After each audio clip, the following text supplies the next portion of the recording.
Hello दोस्तों, कैसा आप सभी लोग। तो मैं आकाश कुमार स्वागत करता हूं आप सभी के अपने चैनल केयरवेल फार्मा में। तो आज की इस वीडियो में हम लोग बात करेंगे अपने सब्जेक्ट फार्मास्यूटिकल ऑर्गेनिक केमिस्ट्री के द मोस्ट इंपोर्टेंट क्वेश्चंस के बारे में।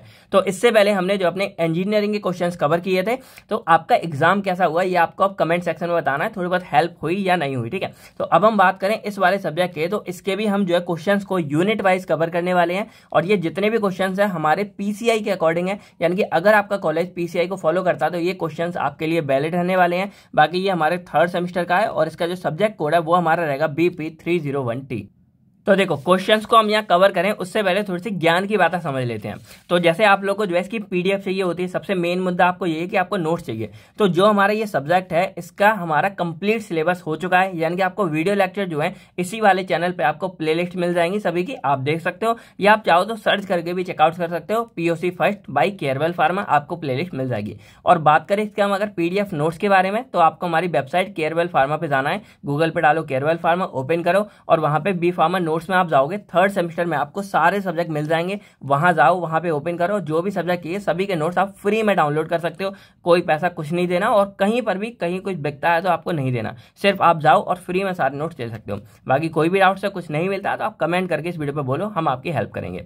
अब हम देखो यहाँ पे समझते हैं कि जो हमारी टोटल 5 यूनिट है, तो उन 5 यूनिट में कौन सी यूनिट हमारी सबसे ज्यादा इंपॉर्टेंट है। और अगर आपको ये पता लग जाएगा ना, तो इससे आपको मतलब आगे क्वेश्चंस वगैरह याद करने में और समझने में आसानी होगी। तो देखो, हमारी जो सबसे ज्यादा मोस्ट इंपोर्टेंट जो हमारी यूनिट्स आती हैं उसमें देखो फर्स्ट यूनिट और फिफ्थ, ये दोनों हमारी बहुत इंपॉर्टेंट है। इसके पीछे रीजन क्या है, एग्जामिनर आपको बताया या तो स्टार्टिंग से पेपर बनाता है या कभी कभी पीछे से बनाते हैं। तो पहली और 5वीं यूनिट हमारी इंपॉर्टेंट है और ये दोनों यूनिट में हमारे क्या है ना, करीब 4 से 5 क्वेश्चन फिक्स आपको मिलेंगे, यानी कि इनसे अलग कोई नहीं आएगा जो मैं आपको बताऊंगा। तो ये मोस्ट इंपोर्टेंट क्वेश्चन रहेंगे जो इस तरह रहेंगे, और अगर आप इनको करके जाते हो ना, बस आपको कुछ और करना नहीं, ये क्वेश्चन 100% आता ही आता है। उसके बाद बात करें हम अगर यूनिट 4 के बारे में, तो ये हमारी इंपोर्टेंट की लिस्ट में इसलिए आ जाती है क्योंकि अगर आप नोटिस करोगे तो जैसे हम क्वेश्चंस निकालते हैं तो पहले हम रफ निकालते हैं और जितने क्वेश्चन पेपर होते हैं सभी को नोटिस कर देते हैं। तो यहाँ अगर नोटिस करोगे तो ये यूनिट 4 के अंदर जितने भी हमारे क्वेश्चन है ना, ये हमारे बहुत बार रिपीट हुए हैं। यानी कि देखा जाए तो यूनिट 4 का सारा ही सिलेबस हमारा रैंडम तरीके से आता रहता है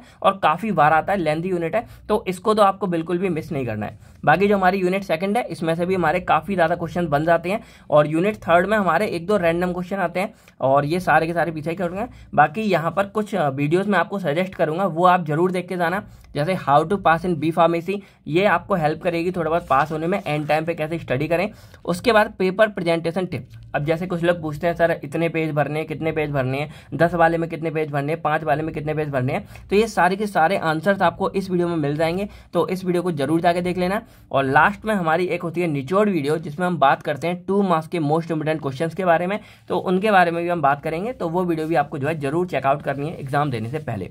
अब हम अगर बात करें अपने क्वेश्चंस के बारे में, तो हमारी फर्स्ट यूनिट आती है यहाँ पे बेंजीन एंड इट्स डेरिवेटिव। अब देखो, इसके अंदर जो हमारा मोस्ट इंपोर्टेंट क्वेश्चन है जो हमेशा आता ही आता है, वो हमारा होता है स्ट्रक्चर ऑफ बेंजीन के ऊपर।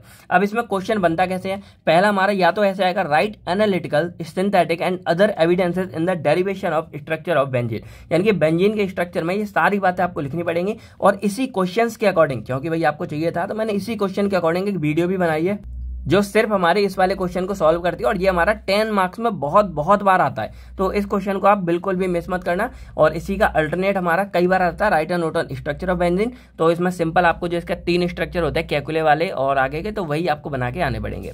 सेकंड क्वेश्चन हमारे इसमें आता है, right a note on reactions of benzene. तो बेंजीन के जो हमारी रिएक्शंस होती है उसके ऊपर क्वेश्चन आता है। तो इसमें वैसे हमारी ढेर सारी रिएक्शंस है, लेकिन जो मेन हमारी रिएक्शन है वो होती है इलेक्ट्रोफिलिक सब्स्टिट्यूशन रिएक्शन, और इसके अंदर हमारा फ्रीडल क्राफ्ट एल्काइलेशन और फ्रीडल क्राफ्ट एसाइलेशन, ये दोनों हमारी मोस्ट इंपोर्टेंट है और ये बहुत बार आती है और इसको डिटेल्स में आती है, यानी कि इसका मैकेनिज्म वगैरह आता है। तो इन दोनों को आप बहुत अच्छे से कर लेना। फिर हमारा इसमें थर्ड क्वेश्चन बनता है, explain effect on substituent on reactivity and orientation of benzene. तो ये हमारा कम बार आता है, लेकिन एक आध बार आता है, तो आप इसको चेकआउट कर सकते हो। लेकिन यहाँ पे जो हमारे कुछ क्वेश्चन है ये शॉर्ट में हमारे काफी बार आते हैं।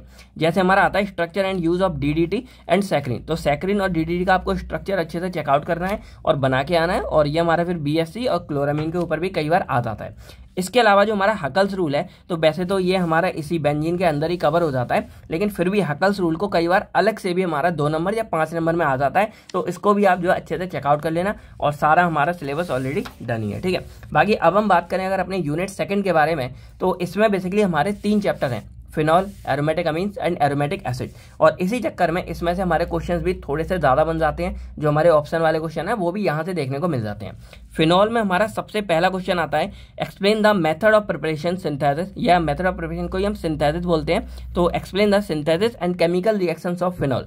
तो ये क्वेश्चन हमारा आ जाता है, लेकिन ज़्यादा नहीं आता है। इसके अलावा जो हमारा ये क्वेश्चन है, इसको आप मोस्ट इंपोर्टेंट की लिस्ट में रखो, क्योंकि ये बहुत बार आता है।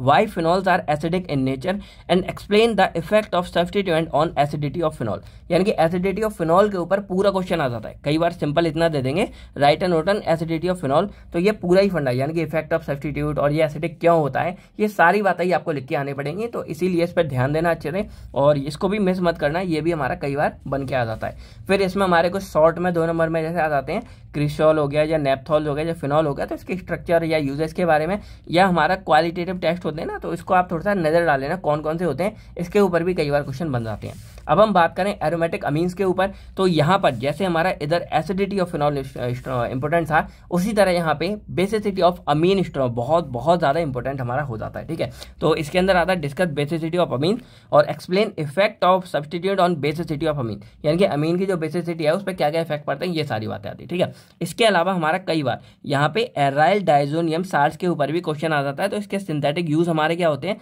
यही बेसिकली थोड़ी मोटी बातें हैं जो आपको यहाँ पढ़नी पड़ेगी। तो यहाँ पर ये 2 हमारे मेजर इंपोर्टेंट हो गए, और शॉर्ट में हमारा इसका ये हो गया, और इसमें हमारे ये वाले हो गए, तो इनको भी आप बिल्कुल मिस मत करना, ठीक है। बाकी अब बात करें अगर हम एरोमेटिक एसिड्स के बारे में, तो इसमें मेनली एक क्वेश्चन बन जाता है कि describe in detail the synthesis and chemical reactions of benzoic acid. तो जो एरोमेटिक एसिड्स है उसका मेन जो हमारा ड्रग है वो बेंजोइक एसिड होता है, तो इसी के ऊपर मेनली क्वेश्चन आ जाता है कि इसके सिंथेसिस और केमिकल रिएक्शन आपको लिखने हैं, तो ये भी हमारा आता है, ऐसा नहीं आता, ये भी आता है। तो यहाँ पर देखा जाए तो 3 क्वेश्चन आप मेजर इंपोर्टेंट ले सकते हो, एक ये एसिडिटी वाला, एक बेसिसिटी वाला यहाँ पे हो गया, और थर्ड हमारा एरोमेटिक एसिड वाला, ठीक है। और ये 2 हमारे मेजर इंपोर्टेंट यानी कि मोस्ट इंपोर्टेंट है। अब बात करें अगर यूनिट 3 के बारे में, तो मैंने इसके बारे में पहले ही बताया कि इसमें से थोड़े से रैंडम क्वेश्चन आते हैं, आप गैस नहीं कर सकते ज्यादा, लेकिन इसमें से ये वाला क्वेश्चन है, ये है मोस्ट इंपोर्टेंट, इसको बिल्कुल मिस मत करना। तो सबसे पहले आता है कि right reactions of fats and oil, तो फैट्स एंड ऑयल की रिएक्शन, और इसको कई बार आ जाता है कि फैटी एसिड रिएक्शंस के बारे में लिखो, तो इसमें बेसिकली हमारी 5 रिएक्शंस होती हैं, saponification, hydrogenation, rancidity of oil, hydrolysis and drawing oil. तो इसमें से कोई भी हमारी 2-3 एक साथ आ जाती हैं कई बार बन के, तो सपोनिफिकेशन काफी इंपोर्टेंट है, और हाइड्रोजनेशन इसको भी अच्छे से पढ़ लेना, ठीक है। और कई बार जोड़े में आ जाती है, यानी कि 2-3 एक साथ आ जाती हैं। सेकंड क्वेश्चन हमारा मोस्ट इंपोर्टेंट है, तो इसमें इसके जो मेथड ऑफ एनालिसिस है, यानी कि एक तरह से estimation of fats and oil वाला टॉपिक है, इसमें आपकी ये 3 बहुत ज्यादा इंपॉर्टेंट है, और सबसे ज्यादा इंपॉर्टेंट है आयोडीन वैल्यू वाली, फिर सपोनिफिकेशन वैल्यू, फिर ईस्टर वैल्यू। आयोडीन वैल्यू तो ये समझ लो कि आनी है, आप इस बार ये सोच के चलो कि आनी है, तो इसी हिसाब से आप इसको पढ़ो। और एक क्वेश्चन में क्या है कि ये तीनों ही एक साथ आ गई, यानी कि आयोडीन वैल्यू, सपोनिफिकेशन वैल्यू और ईस्टर वैल्यू तीनों एक साथ आ गई 10 नंबर में। और लास्ट में एक क्वेश्चन और दे दिया, right significance of RM value. तो अगर देख सकते हो कि ये तीनों ही हमारी एक साथ काफी बार देखने को मिलती हैं, और आयोडीन वैल्यू अलग से भी आ जाती है, इस पर बहुत फोकस डालना। फिर हमारे इसमें थर्ड क्वेश्चन जो कम बार बनता है, what do you mean by fats and oil क्या है, और या फिर फैट्स एंड ऑयल के डिफरेंसेस हमारे आपको लिखने पड़ेंगे। तो ये थोड़ी बातें हो गई, ये सबसे मेजर पार्ट है, और ये थोड़ा सा कम आता है। अब हम बात करें अगर अपने यूनिट 4 और 5 के बारे में, तो इसमें वही 2-3 क्वेश्चन हमारे वही क्वेश्चन वाले आते हैं। तो यहाँ पर हमें जो टोटल हमारे यहाँ पे 5 टॉपिक दिए हैं, नेप्थलीन, एंथ्रेसिन, ये वाले, और इसमें सबके बारे में आपको सेम ही चीज लिखनी पड़ेगी, method of preparation, chemical reaction, structure and medicinal use, ठीक है। और मेथड ऑफ प्रिपरेशन को सिंथेसिस बोलते हैं, तो इस नाम से भी आ जाता है। तो इसमें सबसे ज्यादा यानी कि मोस्ट इंपोर्टेंट हमारा होता है नेप्थलीन, तो इसको बिल्कुल भी मिस मत करना, ये 10 नंबर के अकॉर्डिंग आपको करना है। फिर हमारे यहाँ आते हैं एंथ्रासिन और फिनांथ्रासिन और इसके डेरिवेटिव, तो ये हमारा शॉर्ट यानी कि 5 या 7 के अकॉर्डिंग करो, कम में आ जाता है, और चाहो तो छोड़ भी सकते हो, पर आया है ये में से, मतलब मैंने बोला ना आपको स्टार्टिंग में बताया कि यूनिट 4 हमारी सबसे इंपोर्टेंट है, इसमें से सारा ही कुछ हमारा आया हुआ है, तो इसको आप एक बार अच्छे से कर लेना। फिर यहाँ हमारा ट्राइफिनाइल मीथेन और डाइफिनाइल मीथेन में, ये लॉन्ग में काफी बार आया है नेप्थलीन की तरह, और ये शॉर्ट में आया है। और अगर किसी यूनिट से हमारे सारे टॉपिक आते हैं ना, तो इसका फायदा आपको ये होगा कि आप उस यूनिट में से कुछ भी पढ़ के जाओगे, उसके एग्जाम में आने के चांस रहते हैं। तो इसीलिए इस यूनिट को छोड़ो मत, इसको और करो, आप एज अ अपॉर्चुनिटी लो। अब हमारी आती है लास्ट यूनिट, तो इसमें सिर्फ हमारे 2 क्वेश्चन है और जो मेजर मोस्ट इंपोर्टेंट है और इनको मान के चलो कि ये एग्जाम में आते हैं, तो इसको इस तरह पढ़ाई करो। पहला हमारा आता है वेयर स्ट्रेन थ्योरी और दूसरा हमारा आता है सेसे मोहर थ्योरी। और एक और बात कि इसी को हम जो है थ्योरी ऑफ स्ट्रेनलेस रिंग नाम से जानते हैं। तो अगर इस नाम से आ जाता है तब भी आपको सेसे मोहर थ्योरी के बारे में ही लिख के आना है। तो ये दोनों ही बहुत बहुत ज़्यादा इंपोर्टेंट क्वेश्चन है और कई बार हमारा बाई चांस होता है कि कोल्सन एंड मॉफिट थ्योरी आता है, भाई किस्मत वगैरह सही नहीं होती, लेकिन ये 2 क्वेश्चन हमारे बहुत इंपोर्टेंट है। तो अब अगर आप नोटिस करोगे तो लगभग आपके 9 से 10 क्वेश्चन हुए हैं जो मोस्ट इंपोर्टेंट है और उनको आपको बिल्कुल मिस नहीं करना है, बहुत अच्छे से पढ़ के जाना है। जैसे 1 2 3 हो गया यहाँ पे, चलो इसको भी ले लो, ट्राइफिनाइल हो गया हमारा, 4 हो गए यहाँ पे।